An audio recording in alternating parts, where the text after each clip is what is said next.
All right, guys, good morning. Good morning. Welcome aboard to the Morning Note. My name is Carlos Garcia, founder and CEO of GAR Capital.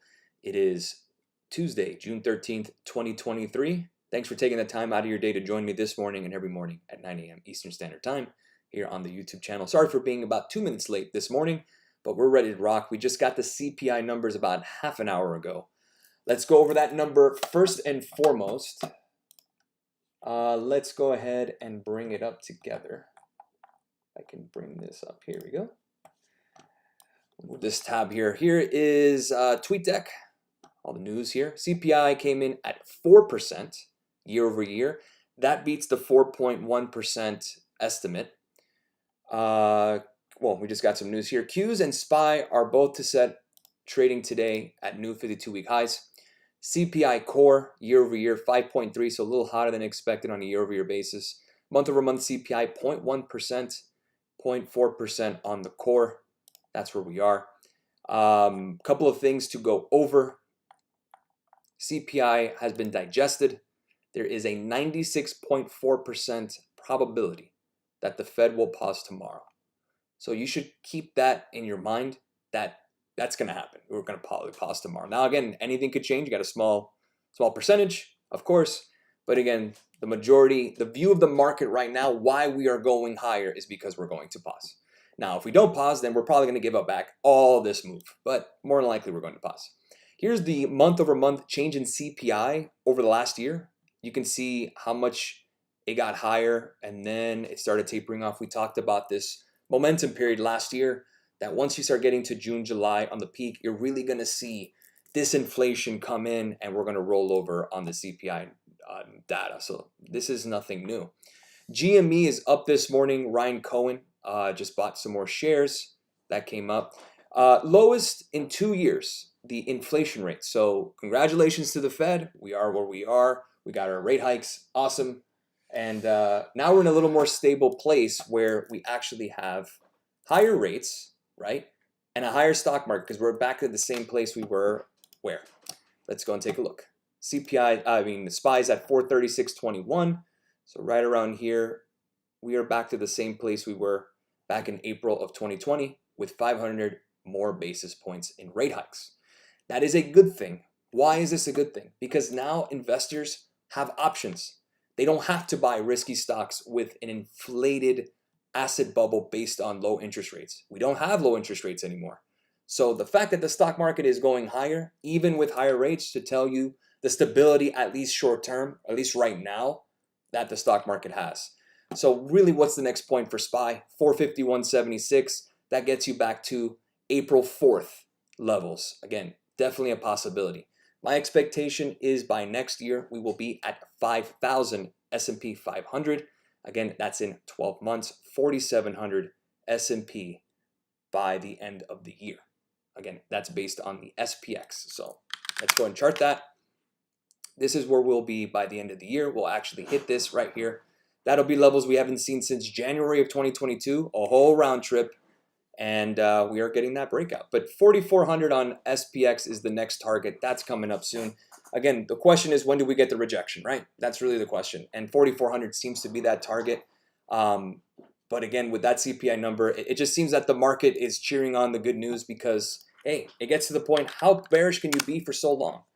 And that's where we got to stick with the plan. High betas, tech, that's been working, play momentum. That's why we have Netflix as well. Dow futures up to 124, NASDAQ up 153.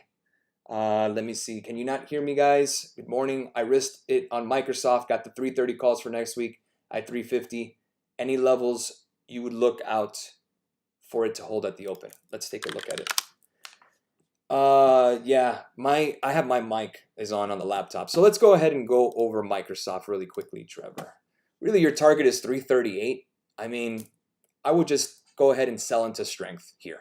That's what I tweeted. Use these levels to get out of any risk. Remember, tomorrow's the Fed. And again, anything can happen. Hell, people thought that we were going to tank today with the CPI. That didn't happen. So again, there's always risk.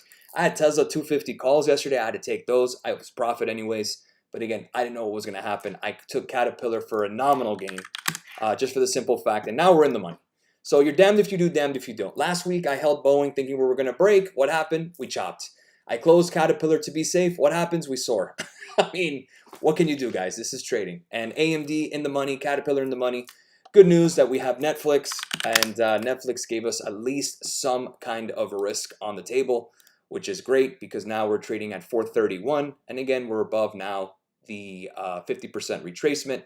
You got as much as 461 to go. After that, you got a gap to fill to 505. That's where I think we're going to go in the medium term. We'll probably tag 505 in the near future, or I think we will. So that's where we are currently. I sent out some stuff, cruise lines. I sent SoFi, CCJ. Everyone knows Masterclass is in with me. We took profits on that. Let's take a look at crude. We did a crude oil trade. Now we're really green. But again, I closed for some gains. Here was our entry on futures. I even put the chart up, but again, it was only for CPI. Got in at 67.83. We're now at 69. Our target was 74, but again, because of CPI, we played it safe. We didn't play it safe last time with Boeing, but we made some money. We got out at, where do we go? We got out at 68.66. That's about 83 points. It goes by pennies in terms of ticks. So 83 ticks. Comes out to around $450 on 5 contracts. Not terrible for a trade in terms of a breakfast little snack, but man, we could have held too. I mean, it's going to go to 70. And the reason we talked about this, again, guys, if you're on the morning note, you know the drill. We've been talking about oil for a while. We keep bouncing off that 200 weekly MA. That's your support. That's what you're looking for. Until that cleanly breaks and settles down, you're pretty much just playing that chop and that bounce. So that's where we are. We hit that today. So again, I also have Disney puts. You can't short this market. It doesn't let you. But maybe we get a meltdown tomorrow with the Fed. You never know. It's not like this chart is actually bullish in any way. The only thing is we're above the 20. So I'm pretty much right on this one. We're going to hold on to it. Maybe we get some kind of meltdown. We fill this gap to 89. Who knows? But I'm willing to hold. Anything can happen on that. I mean, it's pretty much ugly out there. But we'll catch Netflix this morning and see where we go. So again, guys, keep an eye on those high betas. GME, Carvanas, the NEOs of the world, the DraftKings, the CCLs, that's Carnival Cruise Line, SoFi, CCJ. Those names are moving. And again, in a way, you want to keep them on your radar. I know a lot of people are just like, ew, I don't want to touch those. Those are the ones that are moving. And I've been sending those out to the team, especially on the blog. So you could see that we sent SoFi on the blog as well. So we went on the blog here. I even talked about QQQ yesterday. I just didn't send it because of risk, but again, this is the information that you wanted. So you can see that we had at 356.48. I said the 360 calls has a gap to fill in the daily. We just broke it. We're at 364.55. How awesome! And then of course we could see SoFi. SoFi, we've been running this since $8.54. It's at $9.57 now. It's breaking above the 100-week moving average. That's big. So SoFi can squeeze higher. Let's see it. Let's chart it together really quickly. Now that Qs are absolutely on fire. SoFi, we'll go to the weekly chart. We'll close this since we're above it. The next target really is $10.21. That's what I'm looking for. And if we break that, we'll probably get as high as 13.63. That's about a 30%, 35% move from there based on the weekly chart. So again, we'll take it step by step. Let's see if we get to 10.21. And then we'll keep banging them out. GME, I also talked about this morning. I know, high betas. We got a level that I'm looking for right around 27.50. That clears this resistance here, clears this, and clears that. We're trading at 25.81. So again, 27.50 on GME. I'm keeping an eye on in terms of the high betas. DraftKings, again, looking pretty decent. Not terrible, but get me above 26.65. We can target 28. Let me see another high beta name. We talked about SoFi. Let's talk about cruise lines. The target is 15.74. It is trading at 15.30. That is your gap fill on cruise. On the cruise lines, Carnival Cruise Lines, 13.47 is your downside gap. Let's take a look at Airbnb. Got the question here. Austin's asking, Airbnb, do we have a gap to fill? That has just been filled. So what is the best outlook for this one? Probably you want to get above here, which is at 130.93.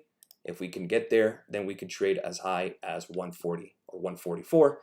maybe we could do the 135s or the 140s on that. But again, the focus is on the high betas because those are the ones that are moving. Alibaba, another one here on the daily, above the 20. Not exactly the most bullish chart, but get me above 91, 94, then we could see what we got. We got a 95 gap on the daily as well. So make your watch list on those high betas that are moving. Another one was Shopify.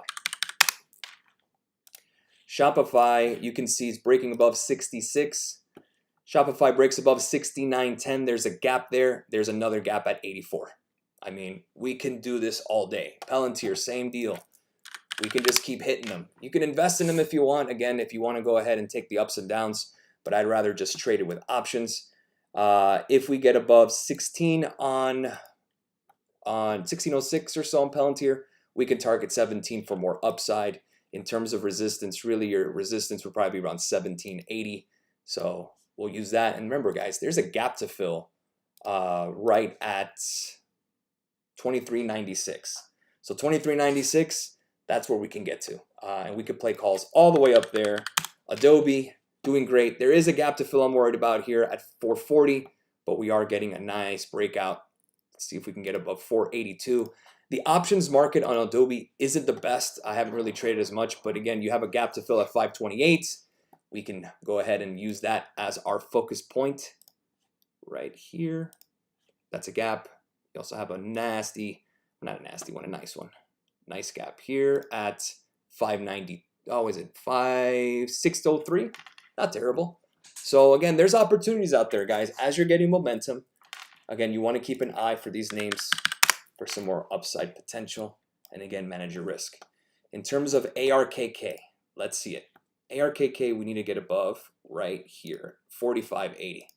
Once you get above 4580, the problem is that this is an actively managed fund. It's not just a set of stocks like an ETF that just gets stuck. They switch it all the time, so it's kind of a pain in the butt to kind of keep an eye on, because now Kathy Wood just added more meta because she missed the NVIDIA move. 5247 would be the next target after that if we get above 4581. So again, a lot of charts that we can work with, a lot of things that we could do. Again, kind of the emphasis now is the high betas. I really want to set that because we can really catch some gains, and they're the quickest ones. You know, those ETRNs of the world. Sometimes we get lucky. But again, keep an eye on the volume. Keep an eye on the volume. Go to trade. You want to go to scan, over 10,000 in vol. Look at the list and go over the charts as you go.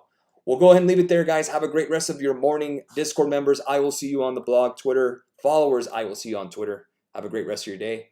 We will see you tomorrow for the next morning note. Cheers.